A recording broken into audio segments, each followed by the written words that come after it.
नमोजिलाणम।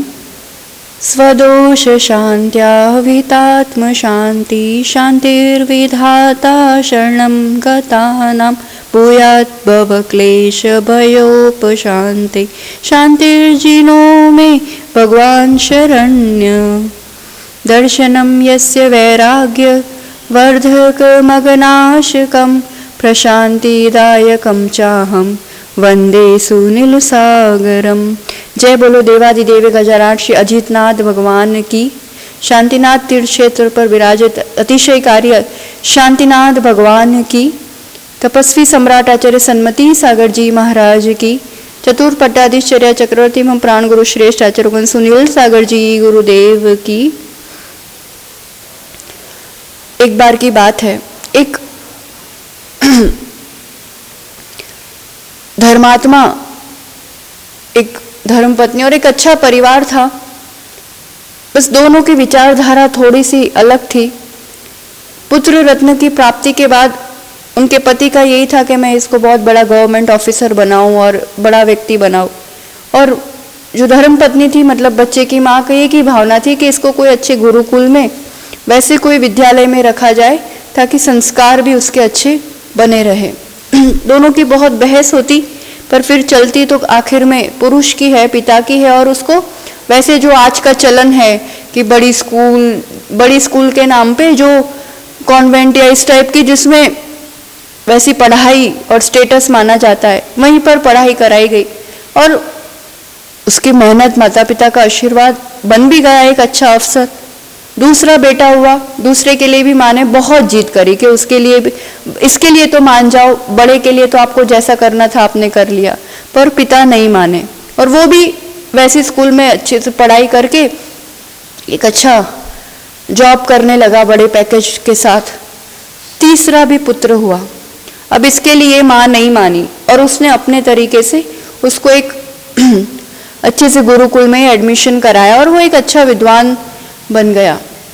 अब अभी तक भी दोनों में एक वैसी चर्चा होती रहती है और वो पति नहीं मानते। और वो उनका पिता का यही कहना था कि नहीं, देख मेरे बच्चे कितने, ये क्या कमाए और क्या कर लेता है, कौन सा इसका, मतलब एक संतुष्टि नहीं थी उनको तीसरे बेटे को लेकर के। माँ एक ही बात कहती रहती, समय आने पे आपको सब समझ में आ जाएगा, समय का इंतजार करो। उसको अपनी संस्कार पे बहुत श्रद्धा थी।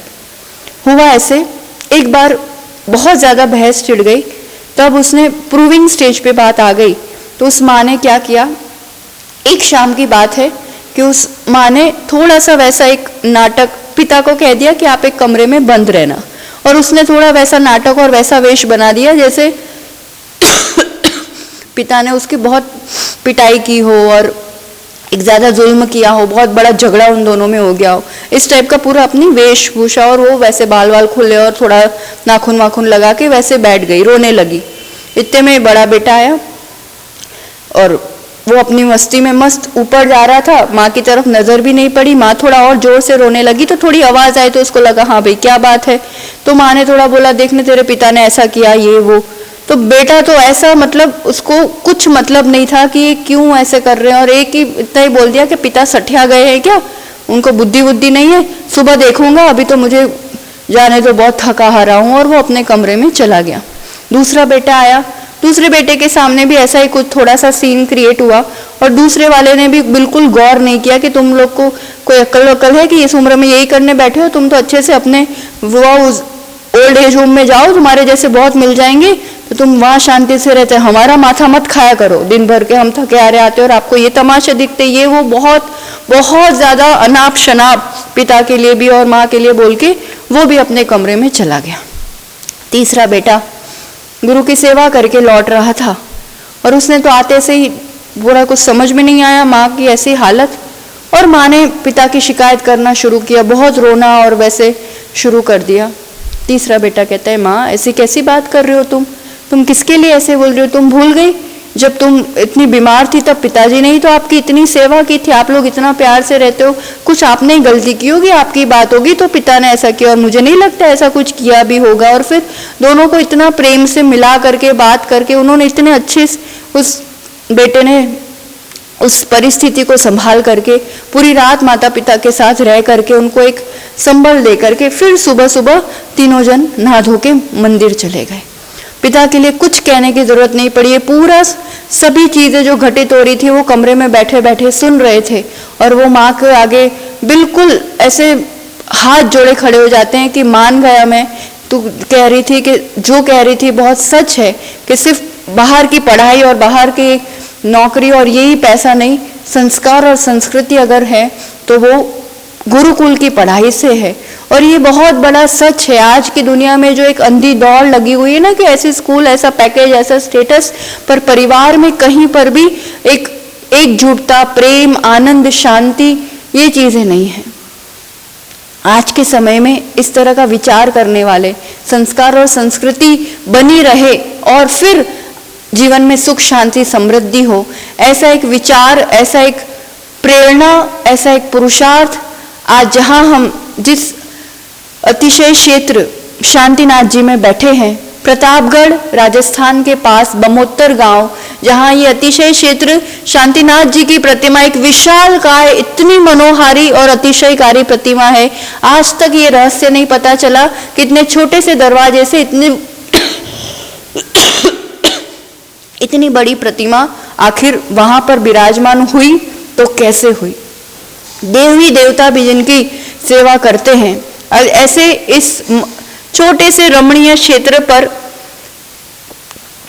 बहुत सारी यादें जुड़ी हुई है। कोरोना काल जहां पूरी दुनिया कोरोना से जूझ रही थी, ऐसे में आचार्य भगवान के पूरा विशाल संघ अत्यंत अत्यंत शांति और निराकुलता पूर्वक, साधना पूर्वक वो पूरा लॉकडाउन का समय इस क्षेत्र में पूरे संघ का बीता था। और उस समय साथ में रहने वाले ऐसे अनन्य गुरु भक्त सेवक ब्रह्मचारी अरविंद जी गांधी जी की भावना कि यहाँ पर अब संघ लंबा समय रुकेगा, इतनी व्यवस्थाएं नहीं है, तो वैसा बहुत ही कम समय में इतना बड़ा बिल्डिंग और इतनी सारी व्यवस्थाएं उन्होंने जुटा दी। और फिर आचार्य भगवान के पूरे इस समय के यहाँ पे ऐसी साधना का प्रताप कि वो स्थान, वो बिल्डिंग जहाँ आचार्य भगवान ने पूरे इतने लंबे समय तक साधना की, आज वो सन्मति प्राकृत विद्यापीठ के रूप में स्थापित है। और बहुत सारे बच्चे जो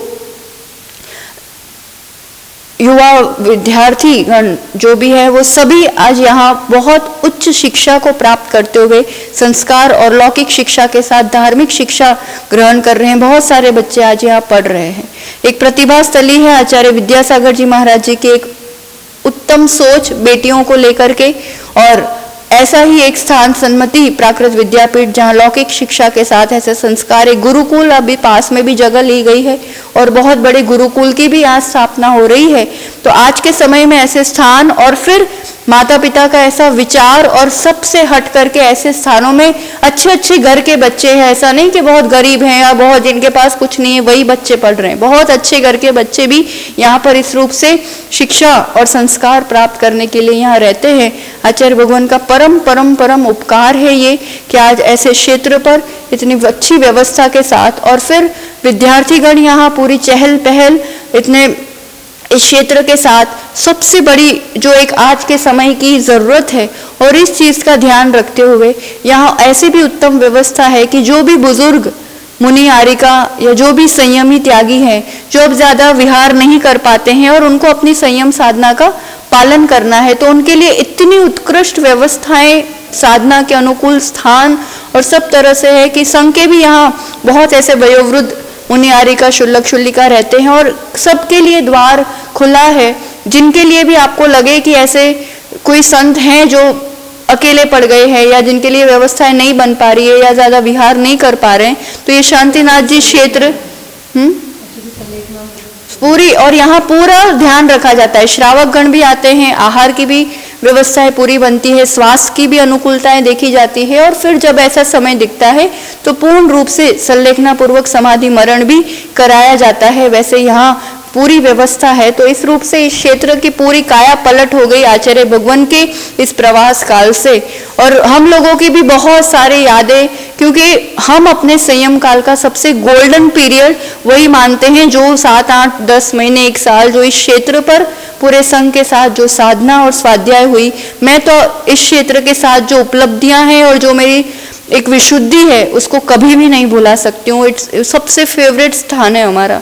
और आंखों देखे 2 प्रसंग आज जरूर सुनाना चाहेंगे आप सबको।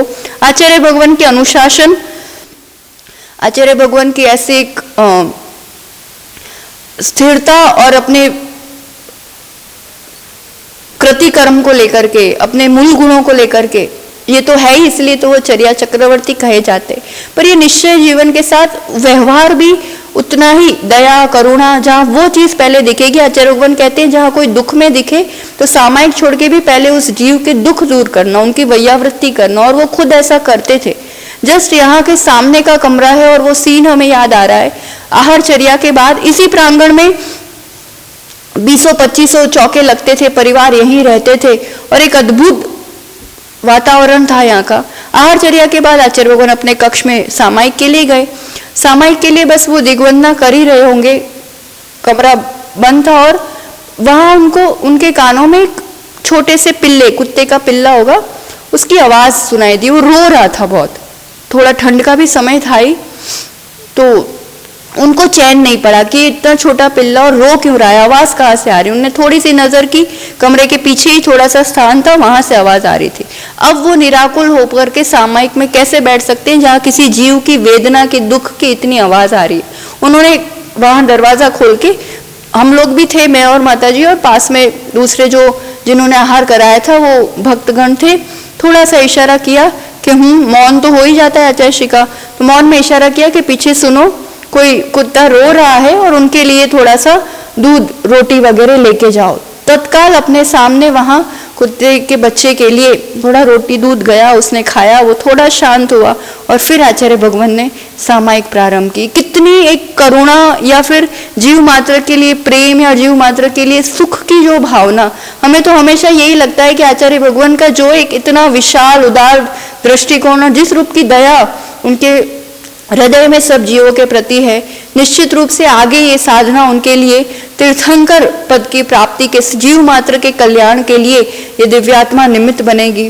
और एक प्रसंग के कैसे, मतलब हर स्थान और लोगों में दिगंबर चर्या की, दिगंबर गुरु की एक महिमा होती है और आचार्य भगवान की एक निष्प्रह साधना कि जन जन का उपकार उनके द्वारा कैसे होता है।